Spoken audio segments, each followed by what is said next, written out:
Hey folks, Mel the Train Tutor back in the studio and back with a blast from the past. Back to basics, we're revisiting static grass. Yes, we're going right back to the past. Now, my back to basics video on static grass, I think was probably like the third or fourth video I did on the channel years ago. I'm not going to say when I had hair, but let's say it was a lot darker back then. Right, now, the truth is, I've done a few videos on different static grass techniques since then, but the last time I really did any real static grassing was when I did the book, which was, well over a year ago now, and it was when I put this thing together for the book. And this is actually the greenery section. Yeah, it was basically put together to show off all the different greenery sections and how you can do different weathering effects and clump foliage and all that, all the usual sort of stuff. And this was the last time I did any actual static grass work. If I bring it up, it's quite nice. But it's been a while for me. So with that in mind, I'm getting to a stage with other builds and stuff like that I'm getting back into doing all different stuff. And much like with weathering and things on the jungle temple where I've had to relearn things, I'm in the same situation in this case. Yeah, I need a refresher. And the best way of doing a refresher, I've always found, is actually to teach it. Yeah, because it brings all your knowledge together and it gives you a chance to try everything in a little bit. So what I've got is, just over there, I've got all my static grassing stuff. I've got a few old models that I've pulled out of the old sort of like tutorial box where I throw things in after I've built them for a tutorial that we can use for bases.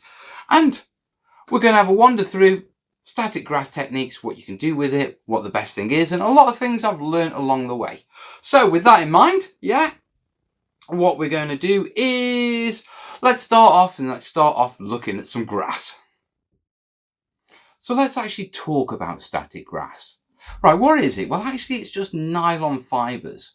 Okay, and the nylon fibers are all of specific colours and specific lengths, varying from 1mm typically up to 10mm. And you can find supplies, sort of hobby scenic grasses from various companies. They've been going around for as long as I've been sort of hobbying. And they're all essentially a various mix of different colours of fibres and different lengths. So if you come down, here we've got a bit of a selection from various manufacturers. We've got JVIS, we've got WWS Scenics, we've got some eBayers, warpainter.net, some foreground stuff, and some woodland scenic stuff. And it is all the same stuff. Now if I bring it up, you can sort of see, let me pick a good one. Let me open this up. Now this is 10 grams of 4mm autumn. And if I open this up for you, I'll just take it out. I'll take it out and it tends to bunch up and clump up. I put it out, it looks like that. But if we spray it out a bit, and we rub it out, you can start to see that in there you've got some light green, you've got some dark green, and you've got a little bit of red in the fibres there.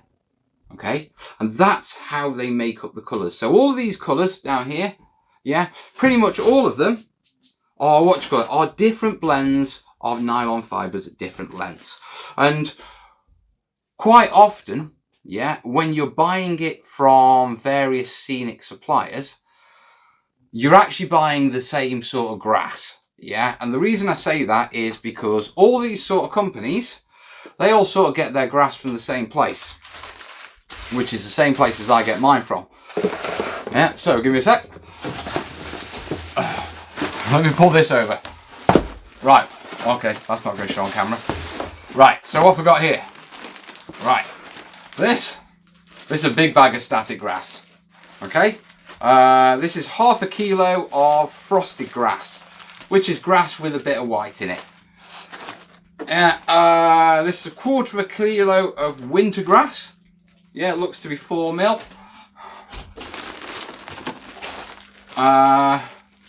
2mm summer green. There's some dry grass, 4mm dry grass, probably about 1/4 kilo. There's 4mm green, that's a kilo of grass. there. Yeah. We've got 2mm dry there. And all of these bags have come from a wholesaler. Now I'm going to tell you the wholesaler because I've told it in other videos and I've put it in all other videos. If you are looking for static grass in these sort of supplies and not these sort of supplies, yeah, you need to go check out flocking.biz. Flocking.biz. Yeah, that's where everyone basically gets it from. Yeah, and it's sort of like the big hidden secret. It's been going around. I mean, that's where they were getting it from when I first started the channel. You know what I mean? So if you're after sort of large quantities, yeah, of these, flocking.biz, yeah, you can also get single colours. Yeah, so this is the foreground static snow, and there's a big bag of white. Yeah, leaving this out on the side on open days can be quite entertaining. Draw some looks. But basically, this is my static grass supply, and what I'm essentially trying to get across from is if you're getting into terrain building in any large sort of capacity, you really need to be looking at wholesale supplies, because this stuff will start to cost you quickly. If you're just doing some few tufts, if you just want some tufts, or you're just doing models, this stuff is fine. Yeah, so give me a second, yeah, and I'll just tidy up this space and then we'll come back and we'll talk about applicators. So the best way of getting your static grass onto onto your terrain is with an applicator. An applicator's come in two general forms. You generally have a handheld applicator, which you'll hold and operate over the piece, or you have a base unit such as a flock box like this. Now this is a flock box from warpainter.net. It is a specific terrain maker's flock box, and I know that because I helped design it. Okay, now a couple of points on this. You can get two types of applicators. Yeah, and generally, obviously, like I said, handheld or a box, but also how they're powered. Yeah, it is always better going for a mains powered applicator. There's lots of applicators that'll take batteries, and generally the way applicators work is about generating a negative sort of ion charge, but basically generating a small electrical charge, static charge. And the stronger the charge, the better your grass stands up. And the more power your device has, the better it stands up. Now, batteries are great to start off with, but after a little time, they wear down. Yeah, their effects sort of tail off. Whereas with with a mains powered unit, when you switch it on, it will be the same full strength the whole time through. So what I've got here is I've got my box. Yeah, now this is slightly different to most flock boxes. Yeah, because it can be used as a flock box, i.e. you can put your pieces on here and sprinkle your static grass down, or you can use these externals, yeah, both of them to sort of rig up and work off the box. So what I'm going to show you first is working on the box, yeah, with just the box and some static grass.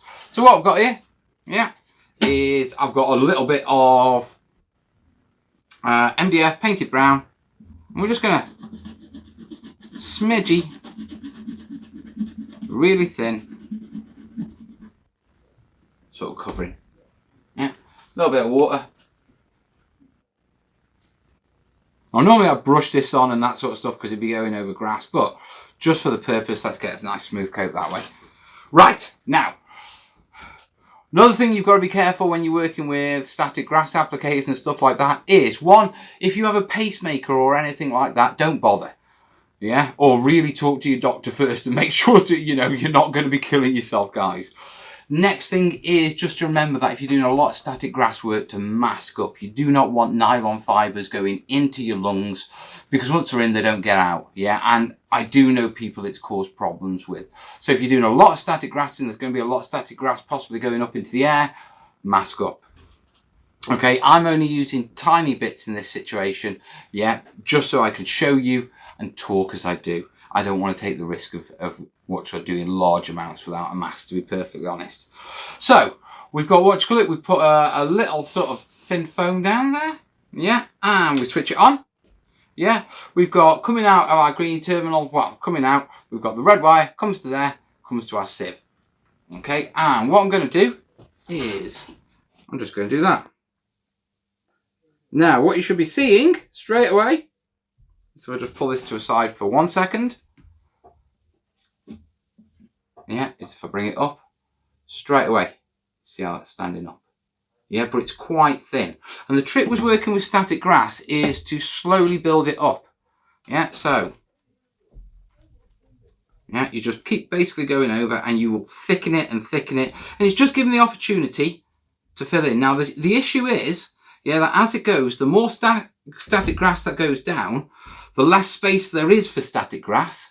Yeah, and so it takes just a little while longer. So the fuller you want it, the more time it's going to take. Now, as you do these things, yeah, you will end up with static grass balls. You always end up with static grass balls.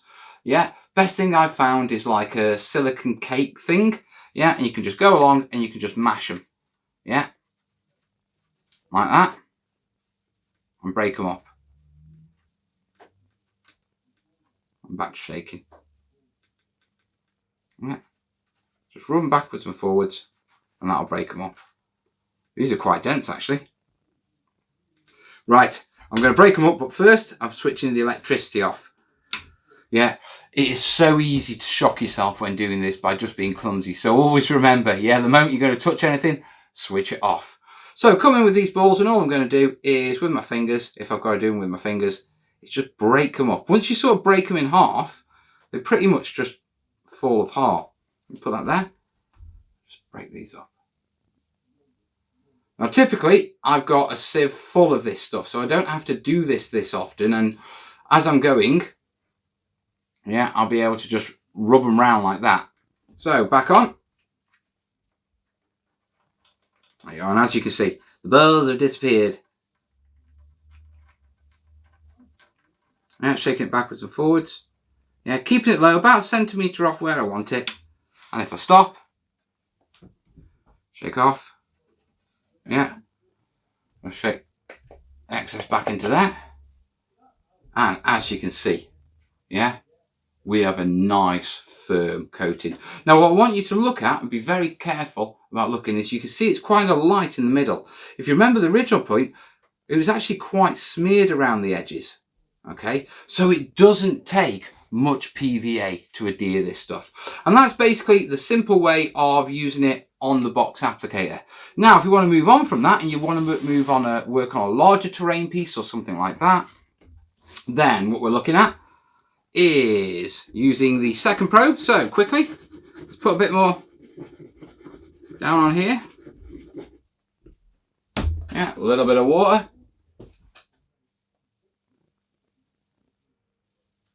Yeah. We'll throw a little bit more grass in there.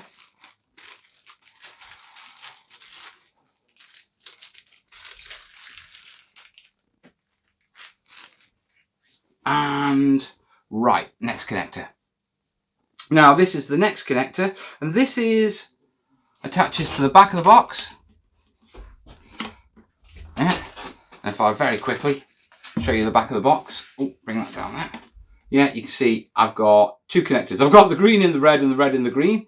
Yeah, but basically, yeah, the one goes to the sieve, and the other one, yeah, can essentially attach to your terrain piece. Now, this is a crocodile clip. Most of them come with probes and things like that. I built myself a probe. Where is it? Where's it gone? Eee! Where's it gone? It's disappeared, folks. Of course it has. It would have. But I built myself a probe just basically using a strip of metal. Ah, there it is. I've got just a biro with a strip of brass through it, and then there's just some tissue paper in there. Yeah, that's sort of wrapped around the brass rod, and it was wet with a little bit of PVA in. I shoved it in, wedged it in, and now I can just come along and I can attach this clip to the probe there. Yeah, that's got it. Bring it round here. And then this time, yeah, instead of working off the silver plate, I can move this back, switch this on, I can apply that to that, bring the sieve up, and this, instead of using the metal plate to carry the charge through, I have just 1 second. Let's swap hands. I've been here before. There's a charge in this and half. Yeah, and we can do that. Once again, for it actually in the PVA. Yeah, you can see it follows exactly the same process. Yeah, throw some more grass in there quickly off what's here. Oh, it's quite long actually. That doesn't look like 4 mil.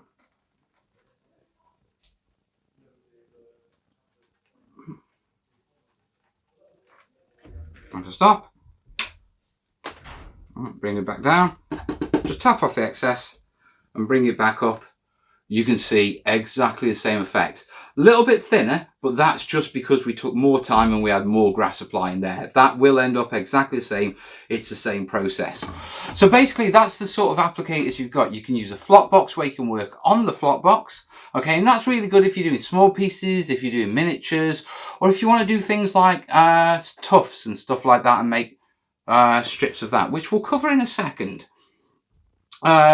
If you're working on a large piece of terrain, then you really need a flock box that's got the extra sort of cables on it that go away and allow you to sort of work away from the flock box and use the flock box as a base unit. If you've got an applicator, that's great. Yeah, they work great. The one thing I recommend is always make sure you try and get a mains powered applicator. If you absolutely have to go for a battery powered applicator, yeah, then my recommendation for you is to make sure you get rechargeable batteries and a battery recharger for it, because that way, yeah, you're going to save yourself a fortune. Yeah, and you're going to be sort of more reliable of making sure you get a decent charge out of it if it's not main powered. So that's the applicators, folks. Now I just want to quickly take you through the glues. So give me a second to tidy up and we'll be back after a flash. Now, it's not just the power of your applicator or the length of of your static grass that makes a difference with getting it down. It's also what glue you use. Now, if we come down, yeah, you can see on this piece where we've used my plain crafting PVA, we've got good results. It's adhered it, it's worked fine. And so bog standard, slightly thinned down PVA, which is this stuff, with a little bit of water, as I showed you before, is all that's actually needed to put it down. And when you're working on terrain pieces, which we'll do a sample piece in a minute, yeah, you can easily brush this down once it's been watered down a little on a terrain piece to lay down static grass on something that's already had flock. So PVA is the way to go. If you want to do a few spots and little clumps, yeah, I would actually recommend going with a thicker PVA. Okay, the reason being is when you apply this stuff, yeah, you tend to get a thicker, application. Yeah, and as long as you don't thin it down, then what that generally means is you get a lot more clumpage. Yeah, so if you want to put grass on something, yeah, sort of an area of grass, thin it down with the PVA. If you want to put sort of like individual tufts, and perhaps create that effect of having tufts on things, yeah, use a more tackier one, unthinned, and then that won't only just in fact, let me show you what we're talking about here. Come on. Right, the difference between thin and thin, thick and thin. Right, so let's walk that down a bit. Sorry guys, it's Mel's banditing it, I don't know. Right, Mel's showing you what he's doing. Go on. It shows you the dip. Come on. You can tell it's thick glue when it doesn't want to come out. There you go. Right. So we'll do this and we'll replicate a tuft effect, because I've already sort of spread that out. Yeah, and put another one there. So, 3 individual ones. Yeah, we've got our static grass here. We've got our probe here. Switch it on. Yeah, first we'll do the thin. Ow! Watch yourself, both. First we'll do the thin down one. And we get the standard even covering that we'd have to build up much like this. But when you come along to these, is there going to be enough here? Might need to get a bit more in. Throw a bit more 4 mil in there.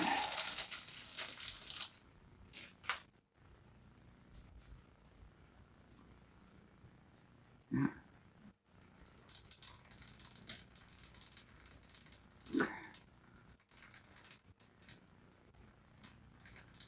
and drop. Pick it up, tap it off. I spread it out, but basically, I'm not sure if you can see that, but by using the tuftier ones, the thicker glue, I get like tufts, and the fibres, they bend out to the sides a lot better. So thicker glue creates what you call it tufts, thinner glue fields. All right. Now, before we move on from tufts, we better actually talk about tufts. Yeah, because that's one of the main reasons most people get a static grass applicator. It's not to lay down grass, it's to make their own tufts. Now, if you don't know what tufts are, yeah, these are tufts. Here's a collection. Don't even know who they're from. They're from Worldwide Scenics, War World Scenics, and these are from Army Painter. But these are essentially, yeah, tufts. And they're just, in real life, what they're called is tussocks. These are actually flowers, which are tufts with little bits of flock and stuff glued to the top. And applied, they look like that. Now, the reason that I bring tufts up specifically is because tufts don't use PVA. They use this stuff, carpet tackifier glue, which is basically a latex glue. Now, this is from War Painter. Yeah, it's sold as tough glue as well, but it's essentially a latex paint. And this is what I use to create all these. Now, this is my collection of self-adhesive tufts, yeah, that I've put together over the years. Yeah, just because it's cheaper than doing, what you call it, than buying commercial ones. Generally, I only buy commercial ones so I have a bit of variety. Yeah, and I prefer making my own because it's just basically cheaper and easier. You know what I mean? And I can always make sure that if a manufacturer changes how the look of their certain tuft, I can always make sure that because I'm making my own, yeah, I have my own mix, I'm good. You know, that's not going to affect me. Now, if I show you this, these are basic tufts. And what makes them different is they are flexible and they are self-adhesive, i.e. they stick. Yeah. Now, the reason they stick is because they use a stay tacky latex glue. Yeah, so these were done 4 years ago and they're still tacky. Now, one of the ways the way these are actually done is very much in the blob method. And if you remember what I said about using the thick PVA to create little blobs on there, the thicker, the carpet tackifier is a lot thicker than PVA. And so when you look at the tufts on there, they stand out, they're like clumps, if you know what I mean. And these were done with a very short, I think this is just 4mm. Yeah. Now, with regards to the material they're done, yeah, when you make your tufts, you make it out of this stuff, which is, what you call it, wax paper, parchment paper. Yeah, just standard. All you need to do is put a sheet down, put all your blobs down, then run your static grass over it, just like before. I'm doing another one, and there are your tufts. Yeah. Now, if you can't get your hands on those, on what you call that stuff, you can use, yeah, the backing paper from stickers. So when you get like sticker sheets like these, this paper on the back, after you peel the sticker off, this works just as well for making tufts. So if you want to make a range of tufts, that's the way you do it. Now, what I'd like to do, watch it now, is rather than going to tufts itself, just very quickly take a simple piece, go through some basic static grassing with a couple of different, what you call it, lengths, and show you, you know, how to put it together real simple. And finally, just final little practice for me because I'm pretty much there with my mojo now. So, give me a second to set up. So I've been cracking on, playing around, getting some grass laid down. I've got it down to a T now, and it's time to show you and refresh you guys. So if you come down, yeah, what we've got is we've got an old bit of a tutorial piece. I think this was one of the track road pieces. Okay, it's got some tufts on, but it's never had any static grass on. Quite often I use a lot of these things, old tutorial pieces, old test pieces that go in a box, and then when I want to practice something or, you know, refresh something, it's very easy for me just to grab a piece out, do it on that without having to build a piece from scratch to be able to show things off. So whenever you're doing a terrain piece, if something goes wrong with it and you don't like it, don't throw it away, just throw it in a box. Because at some point you will have a technique you want to practice on it, yeah? So, and they're perfect for those. So this is one of the old tracks from the Let's Makes videos. And what we're going to do is we're just going to put some static grass on it. Okay, now to apply, I'm going to show you the technique. So straight off, I'm going to do some rims of static grass. I'm putting blobs down, and like I said, let's put some there, let's put some there. Now, it's gone straight down on. What we need to do is thin it out. Now, some people thin it before they brush it down. I actually prefer thinning it actually on the piece. Yeah, one of the reasons I do this is if you notice it gets a little bit thinner around the edges. Yeah, that's really handy. Yeah, because it means you get the strength of the glue mainly in the middle. So quickly you get these done. That's going to be a bit thinner, so let's spread that out a bit. And this one. And this one. That's a bit like so. Yeah. Now that's all you need to be able to do this. That's as thick as it needs to be. You'll see that it's already activating the flock and going green. That's fine. It's perfectly normal. Just get some on there. Put some on there as well. Now for the actual static grassing, yeah, what I'm going to use is we're going to be using two. We're going to be using 4mm and 4mm and 2mm. So first my 4mm. Get some of that. Drop that in my sieve. Yeah. Power up. Hold it. Yeah. Bring my probe just near to my fluids. Yeah, and just come along. Yeah, moving the probe along with it. Just keep it in the general area. Yeah, over to this side.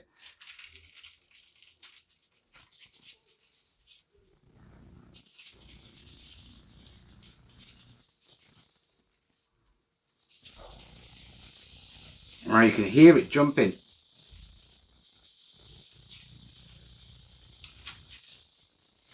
And there you go. So, done that. And if we just quickly shake off the excess,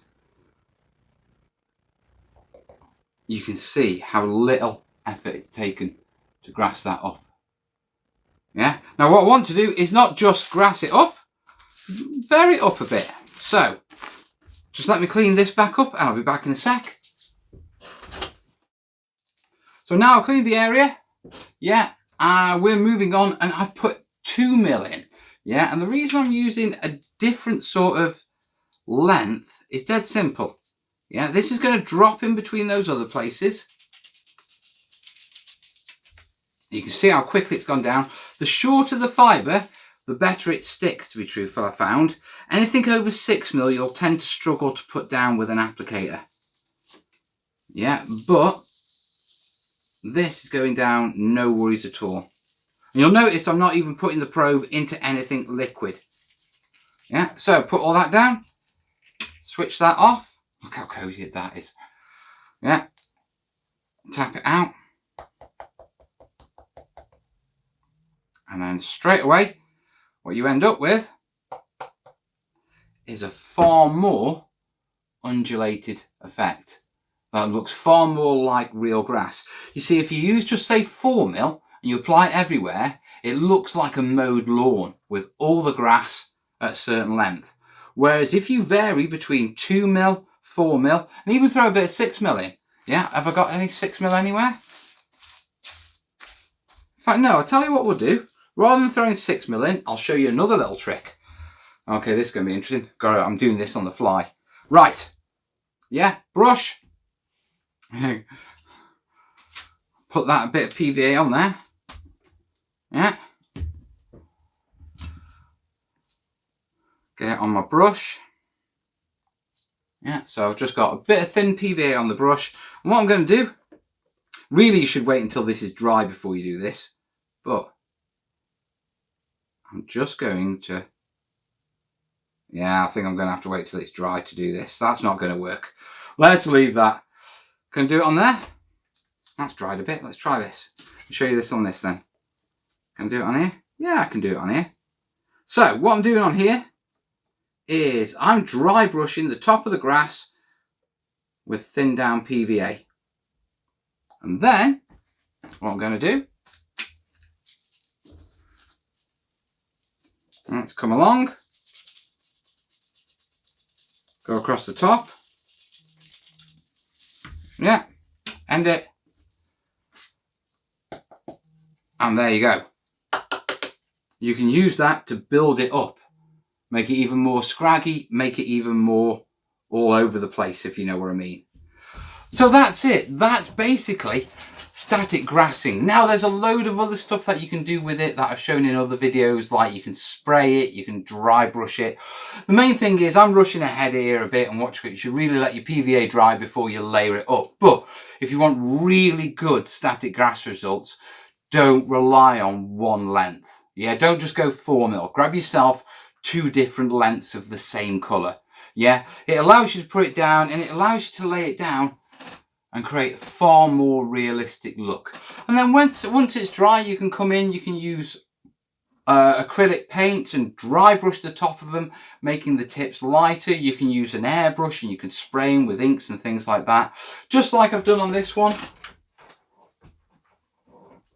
Yeah, let me bring this in. Yeah, where you can see where I've sprayed the static grass around the edges and darkened it, where I've layered it up over here. Yeah, it's all really easy, even where I've just done a simple sprinkling. Yeah, and it makes a great effect. So that's it, folks, for this one. Thank you for joining me on this little back to basics refresher of how to do static grassing. I'll be honest with you, I was a little bit nervous starting it because it's been so long, but it comes back to you so easy. The key things is to make sure that you've got a decent glue, yeah, you've got decent connections, your actual applicator has a decent amount of power in it. Yeah, whether it's from fresh batteries or whether it's main powered. Yeah, you spread the glue out, and to get realistic effects, really go for multi-layers. After that, it's like anything with wargaming. It's down to how much effort you want to put into it and how beautiful you want to make it. Yeah, but those are the techniques that will basically get you through. I've enjoyed this. Yeah, right. Obviously, if you've liked it, then there's the links down below to support the show. You know, I can only do this with your support. So, jump on Patreon, throw $1 a month that way. It keeps the lights on, the cameras rolling, and me in here with a smile on my face, helping you with your hobby. And in the meantime, folks, you have a good one, and I'll see you in the next vid. All the best, yeah? Ta-da!